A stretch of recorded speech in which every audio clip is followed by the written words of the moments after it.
राज्याच्या मुख्य सचिवपदी राजेश कुमार मीणा यांची निवड. सुजाता सौनिक यांनी राजेश कुमार मीणांकडे सोपवला पदभार. राजेश कुमार यांनी स्वीकारली मुख्य सचिव पदाची सूत्र.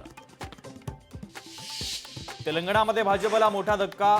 मुळामहलचे आमदार टी राजा सिंह यांनी दिला भाजप पक्षाला राजीनामा, तर भाजप प्रदेश अध्यक्षांकडे सोपवला आपला राजीनामा.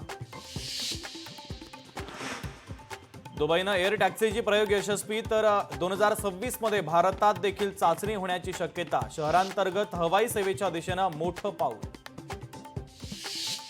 ठाकरेंच्या शिवसेनेकडून सर्व आमदारांना पक्षादेश जारी. ठाकरे पक्षाचे प्रतोद सुनील प्रभू यांच्याकडनं व्हीप जारी.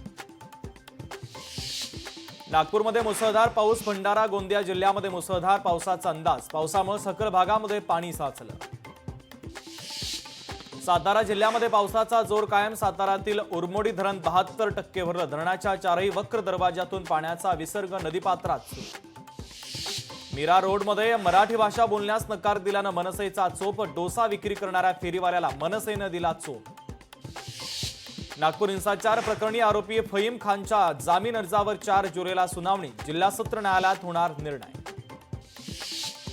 नागपूर ते हैदराबाद महामार्गावरील पुलावर भगदाड. 4 वर्षांमध्ये दुसऱ्यांदा पुलावर भगदाड पडलं. पुलावर भगदाड पडूनही महामार्गावरील वाहतूक सुरूच. पुणे सोलापूर महामार्गावर धक्कादायक घटना. प्रवासी वाहनातील अल्पवयीन मुलीवर अत्याचार, तर कोयत्याचा धाक दाखवत मुलीवर अत्याचार. पोलिसांकडून संबंधित घटनेचा अधिकचा तपास सुरू.